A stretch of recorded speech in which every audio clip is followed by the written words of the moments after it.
दोस्तों, आज मैं आपके सामने पिछले साल रिलीज हुई एक तमिल मिस्ट्री थ्रिलर मूवी को लेकर आया हूं और इसमें आने वाले ट्विस्ट आज के समाज को सच परखने का एक तरीका दे देंगे। इस मूवी का नाम आपको स्क्रीन पर देखने को मिल जाएगा और फिलहाल इसकी IMDb रेटिंग है 8.5। अब मूवी वैसे तो काफी छोटी है और कुछ सीन्स इसमें इतने इम्पोर्टेंट नहीं हैं, लेकिन फिर भी मैंने उनको एक्सप्लेन किया है ताकि कोई भी चीज आपसे मिस ना हो। तो चलिए अब शुरू करते हैं आज की ये एक्सप्लेनेशन। तो कहानी की शुरुआत में हम देखते हैं कि किसी जगह पर एक प्रेग्नेंट लेडी की डिलीवरी हो रही होती है, जिसकी वजह से वो बहुत ही ज्यादा दर्द में होती है। अब कुछ ही देर में उसका बच्चा जन्म लेता है और इसी बीच दूसरी लेडी जब उस बच्चे को लेकर बाहर आती है तो उस प्रेग्नेंट लेडी की सास पूछती है कि मेरी बहू और बच्चा कैसा है। तो वो कहती है कि हम आपकी बहू को बचा नहीं पाए, यानी उस प्रेग्नेंट लेडी की यहाँ पर मौत हो चुकी थी। अब ये खबर सुनकर उसकी सास बहुत ज्यादा रोने लगती है और ये सीन यहीं पर कट हो जाता है। आगे हम देखते हैं कि रात में गांव के सभी लोग एक जगह पर बैठकर उनके गांव में होने वाला नाटक देख रहे होते हैं, जिसके खत्म होने के बाद सभी लोग तालियां बजाते हैं और फिर अपने अपने घर चले जाते हैं। अब अगले दिन हम देखते हैं कि इस गांव में एक लड़का और एक लड़की की एंट्री होती है, जिसमें लड़की का नाम निवेदिता होता है और लड़के का नाम श्रवण। अब बहुत ज्यादा चलने की वजह से निवेदिता थक चुकी होती है, जिसके लिए वो बार बार श्रवण को बोलती रहती है। वो कहती है कि आखिर हमारा गांव कब तक आएगा, अभी और कितना चलना पड़ेगा। तो श्रवण कहता है कि अरे बस अभी आ ही गया, थोड़ी देर और। लेकिन निवेदिता उससे कहती है कि अब मुझसे नहीं होगा, तुम ही ये बैग लेकर चलो। तो इस तरह से अब श्रवण दोनों ही बैग उठा लेता है और फिर वो दोनों आगे बढ़ जाते हैं। खैर, गांव के अंदर आने के बाद गांव के लोग इन दोनों को अजीब निगाहों से देखने लगते हैं और इसी बीच निवेदिता को देखकर ये दोनों आदमी उनके पीछे पीछे आने लगते हैं, लेकिन फिर ये दोनों उन्हें इग्नोर करते हैं और अपने घर के पास पहुंच जाते हैं। अब आगे हम देखते हैं कि घर के अंदर जाने के बाद श्रवण घर का दरवाजा बंद कर लेता है और इसी बीच निवेदिता श्रवण से कहती है कि क्या है, ये लोग हमें इतना घूर क्यों रहे थे। तो श्रवण कहता है कि तुम हो ही इतनी सुंदर तो लोग तो तुम्हें देखेंगे ही ना, छोड़ो तुम उन लोगों को इग्नोर करो। इस तरह वो इस बात को यहीं पर टाल देता है। खैर, इसके बाद ये दोनों नहाकर तैयार हो जाते हैं और गांव के मंदिर में आशीर्वाद लेने के लिए चले जाते हैं। इसी बीच यहाँ पर गांव का पुजारी सतीश होता है जो उनकी पूजा करवाता है। आगे हम देखते हैं कि गांव के लोग इन दोनों को देखकर तरह तरह की बातें करने लगते हैं। इसके बाद जब ये दोनों अपने घर पर आते हैं तो श्रवण की पड़ोस वाली आंटी उनसे मिलने के लिए आती है। अब वो श्रवण से कहती है कि श्रवण, क्या मैंने जो सुना है वो सच है? तो श्रवण कहता है कि हाँ आंटी, मैं निवेदिता से शादी करने वाला हूँ।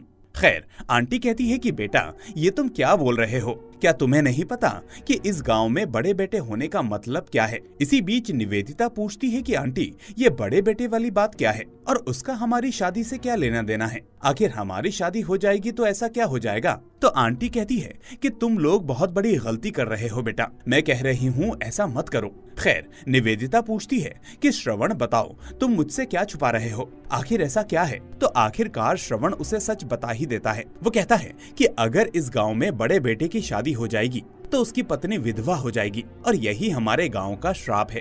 तो ये सुनकर निवेदिता कहती है कि आंटी, ये बनी बनाई कहानियां हैं, आप ज्यादा फिक्र मत कीजिए, ऐसा कुछ नहीं होगा। लेकिन आंटी कहती है कि नहीं बेटा, ऐसी बात नहीं है, हमारे गांव पर 100 सालों से ये श्राप चलता आ रहा है। इस गांव में ऐसी बहुत सारी औरतें हैं जिनके पति की मौत हो चुकी है और वो इस गांव में अकेले ही विधवा बनकर अपनी जिंदगी गुजार रही हैं। वो कहती है कि मैं दूसरों की क्या कहूँ, मैं खुद भी उनमें से एक हूँ। मेरी शादी के 6 महीने बाद ही मेरे पति की मौत हो गई थी और मेरा पति अपने घर का बड़ा बेटा था। इसलिए बेटा, मुझे गलत मत समझना, मैं तुम दोनों के साथ कुछ गलत होता हुआ नहीं देख सकती, मुझे माफ कर दो बेटा, लेकिन तुम लोग ये शादी मत करो। और ऐसा कहकर आखिर में वो वहाँ से चली जाती है। अब ये बातें सुनने के बाद ये दोनों भी परेशान हो जाते हैं। खैर, इसके बाद हम रात को देखते हैं कि वो आंटी और गांव की एक दूसरी औरत आपस में बात कर रही होती हैं, जिसमें कि वो आंटी उसे श्रवण और निवेदिता के बारे में बता रही होती है। अब दूसरी तरफ हम देखते हैं कि गांव के कुछ लोग और खासकर महिलाएं मंदिर की तरफ पूजा करने जा रही होती हैं, जिसको देखने पर ऐसा लग रहा था कि मंदिर में कोई फंक्शन हो। इसी बीच वो दूसरी औरत आंटी से कहती है कि ये सब कुछ उस लीलावती के श्राप की वजह से हो रहा है, पता नहीं ये श्राप हमारे गांव से कब हटेगा। अब बाकी महिलाएं मंदिर पहुंचती हैं और वहां सभी मिलकर पूजा करने लगते हैं और फिर पूजा खत्म होने के बाद गांव की देवी से आशीर्वाद लेकर लोग वापस घर चले जाते हैं। अब उसके अगले दिन गांव के कुछ लोगों ने एक जगह पर एक मीटिंग रखी हुई होती है। इसी बीच सतीश पुजारी के वहां पर आने के बाद सभी लोग कहने लगते हैं कि हम लोगों को पता चला है कि वो लड़का श्रवण उस लड़की निवेदिता के साथ शादी करने वाला है। क्या ये बात सच है? तो ये सभी कहते हैं कि क्या उसे हमारे गांव के श्राप के बारे में नहीं पता? पिछले साल ही ऐसे एक लड़के ने मना करने पर भी शादी की थी और उसकी भी मौत हो गई थी।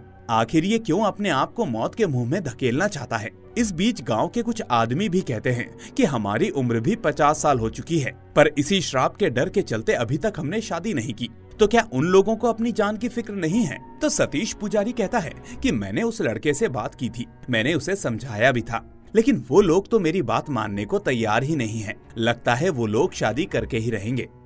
अब सीन यहाँ से अगले दिन पर शिफ्ट होता है, जहाँ हम इस गांव में मनोज नाम के लड़के को आता हुआ देखते हैं। और ये असल में कोई और नहीं बल्कि श्रवण और निवेदिता का दोस्त होता है।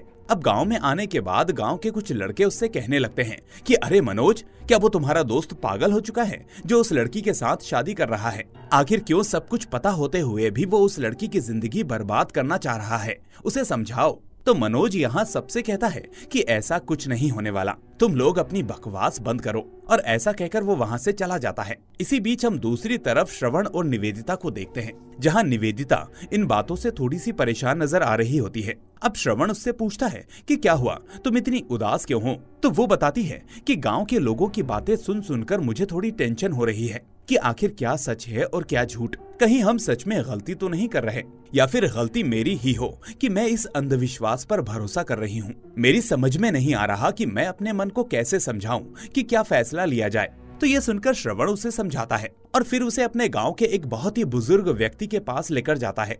अब वहाँ हम देखते हैं कि उस बूढ़े आदमी की देखभाल करने के लिए वहाँ पर कोई भी नहीं होता। फिर हमें पता चलता है कि ये आदमी भी असल में श्रवण के ही खानदान का एक बड़ा बेटा था, जिस वजह से उसकी भी शादी नहीं हुई थी। इसी बीच उसके घर परिवार वाले सभी लोग गुजर चुके थे और आज ये अकेला ही इस बीमार हालत में पड़ा हुआ था। अब यहाँ पहुँचकर श्रवण उससे कहता है कि काका, क्या आप ठीक हो? तो काका कहता है कि हाँ बेटा, बस चल रहा है, अब तो मैं सिर्फ अपनी मौत का इंतजार कर रहा हूँ। ये सुनकर थोड़ी देर के लिए श्रवण चुप हो जाता है और फिर कहता है कि ये देखिए काका, मैं बहुत ही जल्द इस लड़की से शादी करने वाला हूँ। तो काका कहता है कि हाँ बेटा, तू शादी जरूर करना, गांव के लोग तो कुछ भी कहते रहते हैं, तो खुद ही देख ले, मैंने खुद शादी नहीं की और अब मेरी हालत क्या हो गई है। इस तरह वो दोनों काका का आशीर्वाद लेकर वहाँ से चले जाते हैं। खैर, अब काका के कहने के बाद निवेदिता के अंदर भी थोड़ी हिम्मत आ जाती है और वो सोचती है कि एक तरफ कुछ लोग मना कर रहे हैं तो दूसरी तरफ काका शादी के लिए हाँ कर रहे हैं। हो सकता है कि ये श्राप वाली बात महज एक कहानी या अंधविश्वास हो, जबकि बाकी लोगों की बात सिर्फ एक कोइंसिडेंस हो। तो यही सोचते हुए वो दोनों अगले दिन ही शादी करने का फैसला ले लेते हैं और फिर मंदिर जाकर अपने दोस्त मनोज और कुछ रिश्तेदारों के सामने शादी कर लेते हैं। अब शादी के बाद ये दोनों साथ में आसपास घूमने जाते हैं और काफी एंजॉय करते हैं और निवेदिता भी अब उस श्राप वाली बात से पूरी तरह से बाहर आ जाती है। फिर आगे हम देखते हैं कि अगले ही दिन सतीश पुजारी श्रवण को अपने पास बुलाकर कहता है कि श्रवण, तुमने शादी तो कर ली, लेकिन मुझे नहीं लगता कि ये शादी ज्यादा दिन तक चल पाएगी। वो कहता है कि अगर तुम्हारे साथ कुछ हो गया तो तुम्हारी पत्नी क्या करेगी, इसलिए मैं तुम्हें सावधान करने आया हूँ, अपना ख्याल रखना। और ऐसा कहकर सतीश पुजारी वहाँ से चला जाता है। अब रात को हम देखते हैं कि श्रवण और निवेदिता आपस में बात कर रहे होते हैं। तभी निवेदिता कहती है कि गांव के लोग हमसे ऐसी बातें क्यों कर रहे हैं। तो श्रवण कहता है कि हम लोगों ने शादी कर ली है ना, इसीलिए वो डर रहे हैं कि कहीं मेरे साथ कुछ गलत ना हो जाए। फिर आगे वो कहता है कि हमें इस शादी को अच्छे तरीके से चलाकर सभी को साबित करके दिखाना होगा, ताकि इस गांव में रहने वाले सभी लोगों के अंदर जो डर है वो खत्म हो जाए। वो कहता है कि अगर इस गांव में सभी लड़के फिर से शादी करने के लिए राजी हो जाएं, तो इस गांव की तरक्की हो पाएगी, क्योंकि जब कुंवारे लोग बाद में बूढ़े हो जाते हैं तो उनकी देखभाल और दवाई के लिए बाकी लोग खर्चा नहीं उठा पाते, क्योंकि वो अपने परिवार में व्यस्त होते हैं, जिस वजह से गांव आगे नहीं बढ़ पा रहा।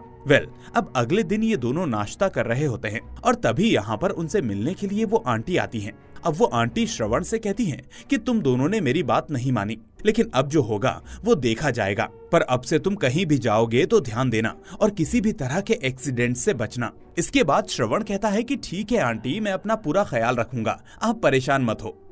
अब आंटी इतना समझाकर वहाँ से अपने काम पर जाने लगती हैं। तो निवेदिता को पता चलता है कि वो आंटी असल में किसी और के खेत में काम करती हैं। इसलिए अब निवेदिता उससे पूछती है कि आप हमारी जमीन पर खेती क्यों नहीं करती। तो आंटी कहती है कि तुम्हारी जमीन अब श्रवण के पास कहाँ है, और वैसे भी गांव के बहुत सारे लोगों की जमीन इस गांव के बहुत बड़े जमींदार कन्नन के पास है। वो बताती है कि जब से ये श्राप की बात चल रही है तब से ही इस गांव की जमीन पर कोई भी खेती नहीं करता और सभी लोग दूसरे गांव जाकर खेती करते हैं या फिर मजदूरी करते हैं। अब ऐसा कहकर वो वहाँ से चली जाती है। इसके बाद निवेदिता श्रवण से कहती है कि श्रवण, क्या यहाँ पर खेती करना सही नहीं है? तो श्रवण कहता है कि ऐसी कोई बात नहीं है, मेरी जो जमीन है वो मेरे दूसरे भाई सुनील के पास है। तो निवेदिता कहती है कि ठीक है, तुम अपनी जमीन ले लो, अब से हम उस पर खेती करेंगे। ये बात सुनकर श्रवण बहुत खुश हो जाता है और कहता है कि अगर तुम कह रही हो तो हम खेती जरूर करेंगे। और इसके बाद श्रवण तुरंत ही अपने भाई सुनील से मिलने के लिए चला जाता है। फिर वहाँ जाकर वो सुनील से कहता है कि भाई, अब मैं और मेरी बीवी निवेदिता इसी गांव में रहेंगे, इसलिए मैं चाहता हूँ कि मैं अपना खेत वापस लेकर उस पर खेती करूँ। तो ये सुनकर सुनील को अंदर से बहुत ज्यादा गुस्सा आता है, लेकिन वो श्रवण के सामने नहीं दिखाता, बल्कि वो कहता है कि मैंने फिलहाल तुम्हारी जमीन पर फसल बो रखी है, इसलिए ये फसल कटने के 3 महीने बाद ही मैं तुम्हारी जमीन तुम्हें दे दूंगा। तो ये सुनकर अब श्रवण वहाँ से चला जाता है। लेकिन दूसरी तरफ हम देखते हैं कि सुनील अब बहुत ज्यादा गुस्से में आ चुका था, क्योंकि वो उस जमीन को किसी भी हालत में श्रवण को नहीं देना चाहता था। अब सीन यहाँ से शिफ्ट होता है, जहाँ हम देखते हैं कि सतीश पुजारी की पत्नी सो रही होती है और इसी बीच वो अपनी पत्नी के करीब जाने की कोशिश करता है। लेकिन तभी अचानक उसकी बीवी की नींद खुल जाती है और वो एकदम से घबराकर उठ जाती है। फिर हमें पता चलता है कि सतीश की पत्नी ने ये सब कुछ अपने सपने में देखा था, क्योंकि उसके घर में तो सतीश कुर्सी पर बैठा हुआ था। इस तरह हम समझ पाते हैं कि इन दोनों के रिलेशनशिप में कुछ ठीक नहीं चल रहा था।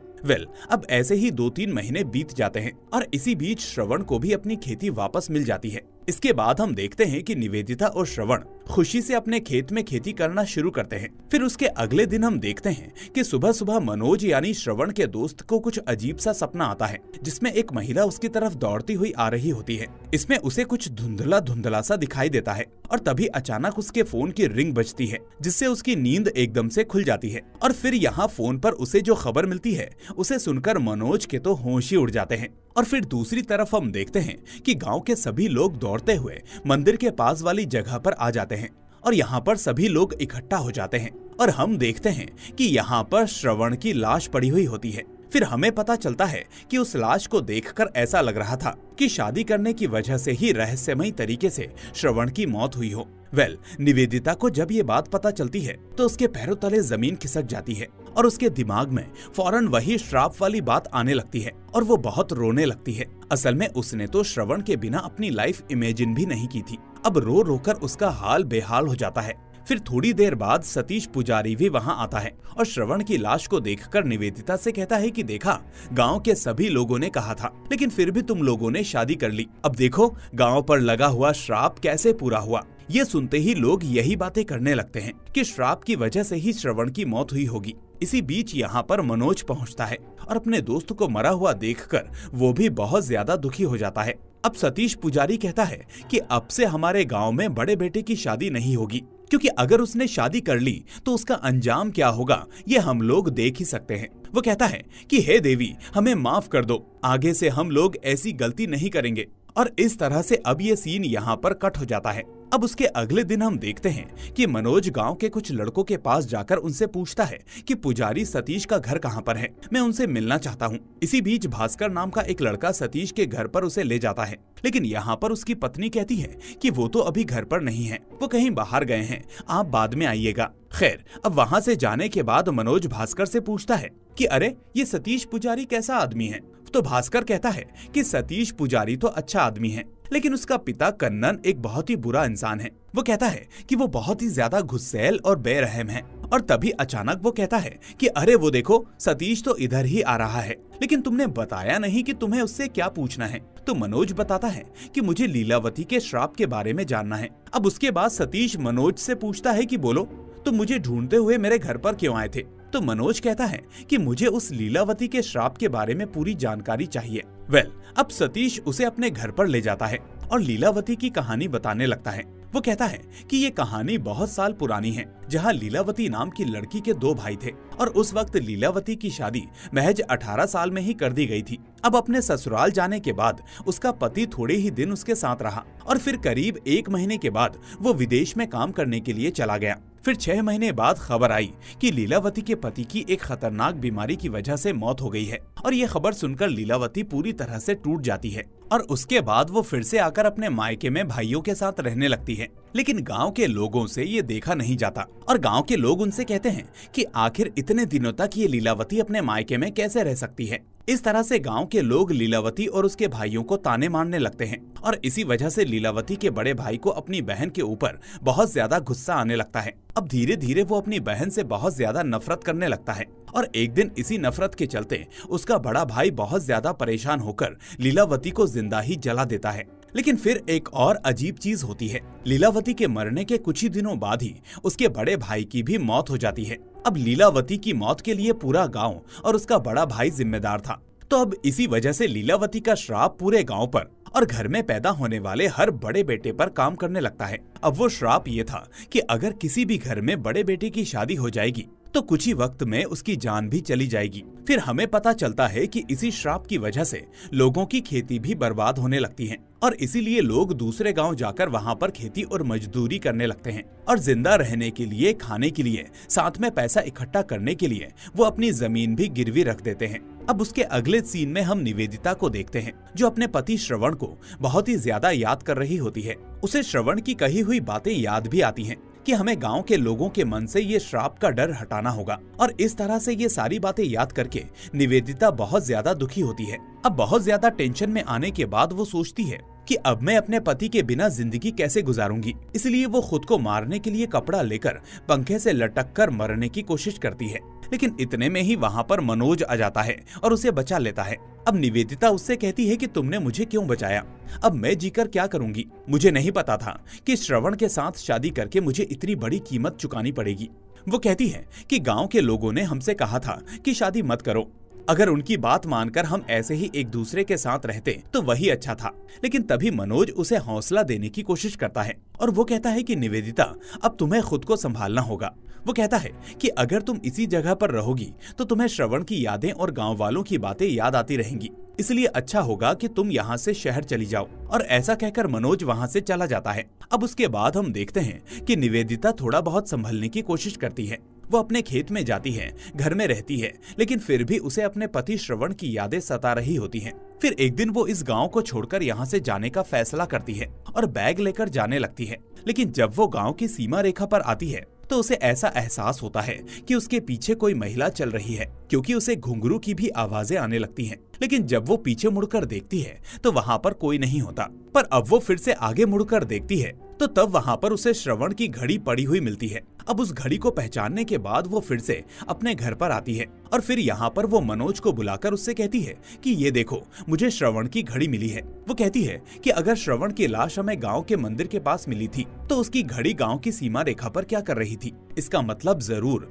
कुछ ना कुछ गड़बड़ है, हमें इसके बारे में पता करना चाहिए। और फिर वो ये भी बताती है कि उस रात श्रवण एक आदमी के साथ था। वो कहती है कि मुझे पता नहीं कि वो आदमी कौन था, लेकिन मुझे ऐसा लगता है कि इसके पीछे गांव के लोगों की जमीन हड़पने वाला वो जमींदार कन्नन होगा। इसी बीच मनोज गुस्से में उस कन्नन के घर पर जाने लगता है, लेकिन तभी बीच रास्ते में कन्नन का एक आदमी जिसका नाम अप्पू होता है वो उसे रोक लेता है और वो उसे धमकी देते हुए कहता है कि तुम तो तुम्हारे दोस्त की शादी के लिए यहाँ पर आए थे ना, तो देखो अब वो शादी भी हो गई और तुम्हारा दोस्त भी बचा नहीं, इसलिए तुम चुपचाप यहाँ से शहर के लिए चले जाओ। वो कहता है कि तुम्हें किसी के बारे में कुछ भी पता करने की कोई भी जरूरत नहीं है, और हाँ, अगर तुमने वापस यहाँ आने की कोशिश की तो तुम्हारी खैर नहीं।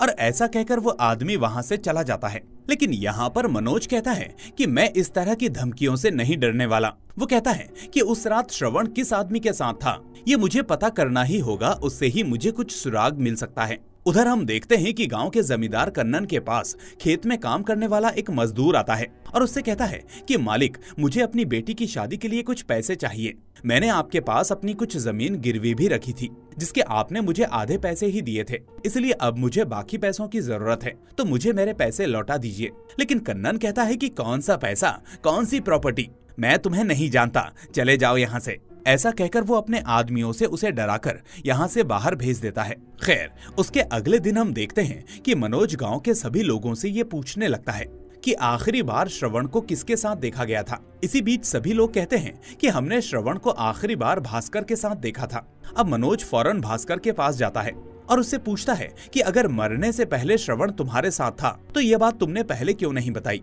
तो भास्कर कहता है कि उस रात मैं बहुत ज्यादा नशे में था और मैं उसे साइकिल पर बैठाकर कहीं पर ले जा रहा था, लेकिन उससे ज्यादा मुझे कुछ याद नहीं। वो कहता है कि मुझे लगा कि ये बात कोई इतनी इम्पोर्टेंट नहीं है कि मुझे बतानी पड़े। अब मनोज उससे कहता है कि तुम फिर से याद करने की कोशिश करो कि उस रात आखिर हुआ क्या था। तो इस तरह बहुत ज्यादा याद करने पर भास्कर को एक बात याद आती है और वो कहता है कि उस रात श्रवण का चाचा पेरुमल यहाँ पर आया था और उसने कहा था कि सुनील भाई ने उसे अपने यहाँ पर बुलाया है, और ऐसा कहकर वो श्रवण को वहाँ से ले गया था। लेकिन उसके बाद क्या हुआ ये मुझे कुछ भी याद नहीं।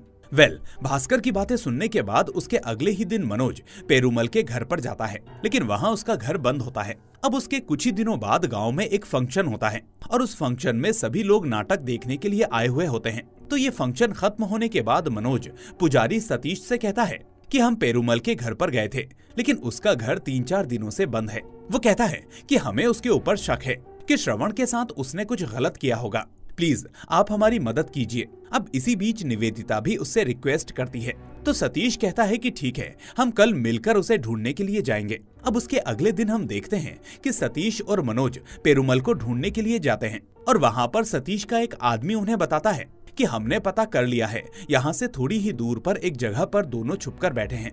तो मनोज और सतीश तुरंत ही वहाँ पहुँच जाते हैं, लेकिन उन लोगों को देखकर पेरुमल और सुनील वहाँ से भागने लगते हैं। यानी उन दोनों के भागने से ये साफ था कि उन दोनों ने कुछ ना कुछ तो किया था। लेकिन जैसे ही ये लोग उन दोनों को पकड़ लेते हैं तो यहाँ पर उन लोगों में बहुत ही जबरदस्त फाइटिंग शुरू हो जाती है। लेकिन आखिर में मनोज और सतीश उन दोनों को पकड़ ही लेते हैं और गांव में निवेदिता के सामने लेकर आते हैं। अब यहाँ वो दोनों से पूछते हैं कि बताओ, तुम लोगों ने श्रवण के साथ क्या किया, तुमने उसे क्यों मारा। तो पेरुमल और श्रवण का भाई सुनील उन्हें बताते हैं कि हमने श्रवण को नहीं मारा है। वो कहते हैं कि उस रात मैंने उसे अपने घर पर शराब पीने के लिए बुलाया था और हम लोगों ने शराब भी पी और थोड़ी बहुत बातचीत भी की, लेकिन तभी मुझे एक अर्जेंट कॉल आया था, इसलिए मैं फोन पर बात करने के लिए थोड़ा दूर चला गया। फिर इसी बीच जब मुझे बुलाने के लिए पेरुमल भी मेरे पास आ गया था तो दूसरी तरफ श्रवण ने बहुत ज्यादा शराब पी ली थी। लेकिन जब थोड़ी देर बाद हमने उस जगह पर आकर देखा तो वहाँ पर श्रवण नहीं था। हमें उस वक्त पता नहीं चला कि वो अचानक कहाँ चला गया, पर फिर हम दोनों ने उसे ढूंढने की कोशिश की और थोड़ा बहुत ढूंढने पर हमें थोड़ी ही दूर पर श्रवण की लाश दिखाई दी।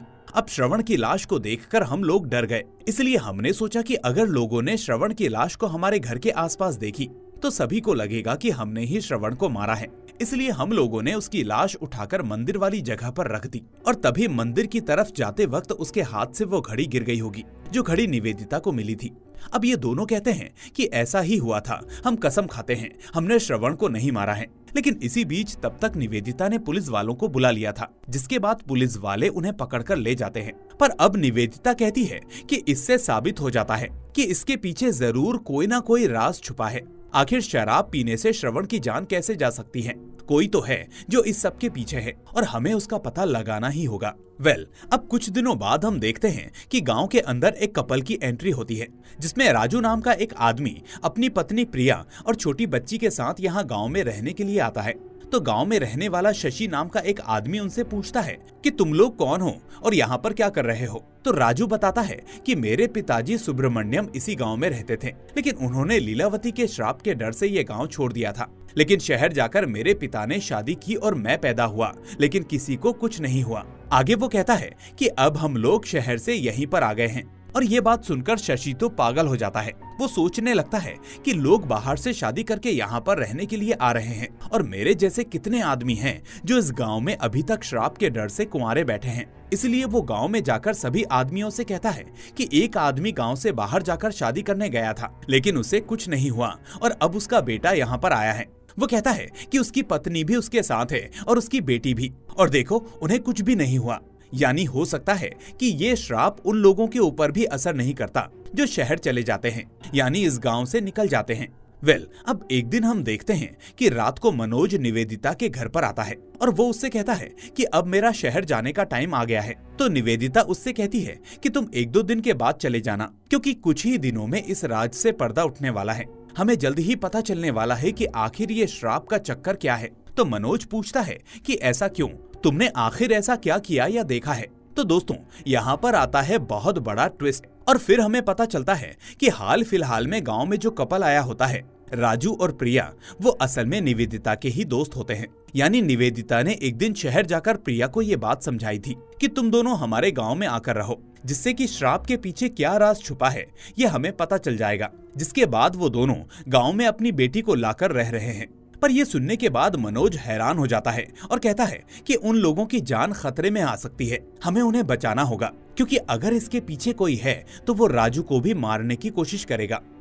तभी यहाँ पर निवेदिता को राजू का कॉल आता है और वो उससे कहता है कि मुझे तुमसे मिलकर कुछ बात करनी है और कुछ बताना है। लेकिन जैसे ही वो आगे कुछ बोल पाता, उन्हें कुछ भी सुनाई नहीं देता, क्योंकि मोबाइल नेटवर्क की वजह से आवाज ठीक से सुनाई नहीं देती। अब यहाँ इस तरफ हम राजू को देखते हैं, जहाँ कुछ गुंडे उसका चुपचाप पीछा करने लगते हैं। और दोस्तों यहाँ आता है इस मूवी का दूसरा बहुत बड़ा ट्विस्ट, जहाँ हम पुजारी सतीश को अपने पिता कन्नन और दूसरे आदमी के साथ देखते हैं। कन्नन अब अपने बेटे सतीश से कहता है कि देखा ना तुमने, वो राजू नाम का लड़का हमारे गांव में आकर लोगों को शादी करने के लिए बोल रहा है, लेकिन तुम्हें कोई फर्क नहीं पड़ता। वो कहता है कि अभी भी तुम चुपचाप ही बैठे हो, मुझे लगा था कि तुम कुछ ना कुछ तो करोगे, क्योंकि अगर ऐसा हुआ तो यहाँ पर और भी लोग आने लगेंगे और हमारे हाथों से सारी जमीन खिसक जाएगी। इतने सालों से हमने जो लीलावती के श्राप की कहानी सुनाकर लोगों को डराकर रखा था, हमारा वो प्लान पूरा चौपट हो जाएगा। तो ये सुनकर सतीश कहता है कि अब मैं इतने लोगों के मर्डर कर करके तंग आ चुका हूँ, मुझसे अब ये सब नहीं होता। और दोस्तों इस तरह हम समझ जाते हैं कि इतने मर्डर्स करने की वजह से सतीश अंदर से गिल्ट में रहता था, जिस वजह से वो अपनी बीवी के पास नहीं जा पाता था और ऊपर से उसे मानसिक शांति भी नहीं थी। अब वो अपने पिता से कहता है कि आपके लिए ही मैंने श्रवण को मारा और मुझे कितने लोगों की जान लेनी पड़ी। इस तरह सीन फ्लैशबैक में जाता है और हमें पता चलता है कि उस रात श्रवण जब शराब के नशे में अपने घर की तरफ जा रहा था, तभी वहाँ पर आकर सतीश उसे बहुत ही बुरी तरह से मारता और पीटता है और फिर पत्थर पर उसका सर पटक पटक कर उसकी जान ले लेता है। अब प्रेजेंट में सतीश अपने पिता से कहता है कि ठीक है, मैं उस राजू को भी मार दूंगा, लेकिन इसके बाद मुझसे अब ये काम नहीं होगा, और ऐसा कहकर वो वहाँ से चला जाता है। अब यहाँ इस तरफ हम देखते हैं कि मनोज राजू को बचाने के लिए दौड़ रहा होता है, जबकि सतीश और उसके लोग राजू को खत्म करने के लिए आ रहे होते हैं। अब सतीश और उसके आदमी राजू को पकड़ लेते हैं और सतीश चाकू से राजू को मारने ही वाला होता है कि तभी वहाँ पर निवेदिता, मनोज और गांव के सभी लोग टॉर्च लेकर पहुँच जाते हैं। यानी अब उन्हें पता चल जाता है कि इन सब के पीछे पुजारी सतीश और उसका पिता कन्नन है। यहाँ सभी को पता चलता है कि गांव में इतने सारे जवान लड़कों को इन्हीं लोगों ने मार दिया था, और उसके बाद कन्नन ने अपने फायदे के लिए गांव के सभी लोगों की जमीन भी हड़प ली और फिर ये लोग खुद ऐशो आराम में रहने लगे और गांव के लोगों को श्राप का डर दिखाकर उनको इतने सालों से सताते रहे। अब ये सब पता चलते ही गांव के सभी लोग बहुत ज्यादा गुस्सा हो जाते हैं और फिर उनके ऊपर हमला करते हैं। अब इसी हमले में सतीश पुजारी और उसका पिता कन्नन मारे जाते हैं, जिसके बाद कहानी की एंडिंग में हम देखते हैं कि निवेदिता इसी गांव में रहने का फैसला करती है और यहाँ रहकर सारे लोगों को पढ़ाकर आगे बढ़ाने का डिसीजन लेती है, और इसी के साथ ये कहानी यहाँ पर खत्म हो जाती है। दोस्तों, विश्वास और अंधविश्वास में सिर्फ रत्ती भर का फर्क होता है। किसी की कही बातों को सुन लेना और बिना देखे किसी चीज को सच मान लेना, ये सब अंधविश्वास है। इसलिए हर चीज को आप तर्क के आधार पर सोचने की कोशिश कीजिए। ये तो महज एक मूवी है, लेकिन असल जिंदगी में भी विश्वास और तर्क दोनों का साथ ठीक से दीजिए, ताकि फिर कहीं और इसी तरह लोगों को डराकर और धमकाकर उनका शोषण ना किया जा सके। लेकिन अभी इस वीडियो को लाइक करके इसे अपने दोस्तों के साथ शेयर कर दीजिए। साथ ही अगर आप नए हैं तो चैनल को सब्सक्राइब करके नोटिफिकेशन बेल को भी दबा दें। अब मैं मिलूंगा आपसे अगली ऐसी ही शानदार मूवी के साथ। Till then, take care and thanks for watching.